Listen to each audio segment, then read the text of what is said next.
بسم اللہ الرحمن الرحیم۔ ایک عورت کا ایک بیٹا تھا جو گم ہو گیا، اور اس کی طویل گمشدگی پر وہ اس کے ملنے سے مایوس ہو گئی۔ وہ ایک دن کھانے کے لیے بیٹھی اور جوں ہی لقمہ توڑا اور اسے منہ کی طرف اٹھایا، دروازے پہ کھڑا ایک اداکر کھانے کی صدا بلند کرنے لگا۔ وہ لقمہ کھانے سے رک گئی، اسے مکمل روٹی کے ساتھ اٹھایا اور صدقہ کر دیا۔ خود سارا دن اور ساری رات فاقے میں رہی۔ چند دن ہی گزرے تھے کہ اس کا بیٹا مل گیا اور اسے ان بڑے بڑے مصائب کے متعلق بتلایا جن سے وہ گزرا تھا۔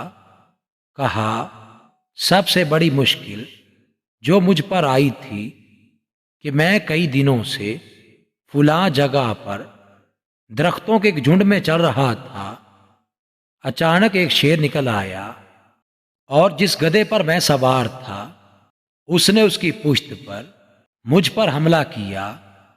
گدھا تیزی سے بھاگ کھڑا ہوا، لیکن اس کے پنجے میرے کوٹ کے نیچے کے کپڑے تک چیر پھاڑ گئے، لیکن میرے بدن تک اس کی زیادہ رسائی نہ ہو سکی۔ لیکن میں بڑا حیران اور خوف زدہ ہو گیا اور میری عقل تقریباً معاف ہو گئی۔ وہ مجھ پر حملہ آور ہوتا رہا، یہاں تک کہ مجھے وہاں موجود جھنڈ میں داخل کر دیا اور مجھے پھاڑنے کے لیے سینہ تان لیا۔ میں نے اچانک سفید چہرے اور کپڑے والا بڑے قد و قامت کا آدمی دیکھا۔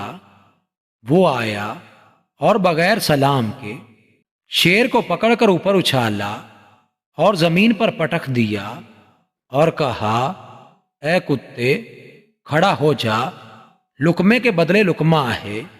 شیر اٹھ کر تیزی سے بھاگنے لگا۔ میری یادداشت واپس آئی تو میں نے اس آدمی کو تلاش کیا، لیکن پا نہ سکا اور اپنی جگہ کتنی ہی دیر بیٹھا رہا، یہاں تک کہ میری قوت واپس آ گئی۔ پھر میں نے اپنے آپ کی طرف دیکھا تو کوئی ایسی ویسی چیز نہ پائی۔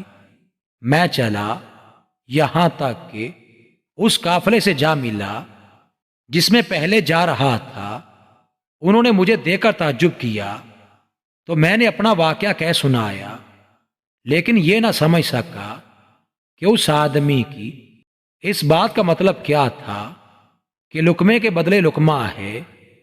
اس عورت نے غور کیا تو وہ وہی وقت تھا جب اس نے اپنے منہ سے لقمہ نکال کر صدقہ کیا تھا۔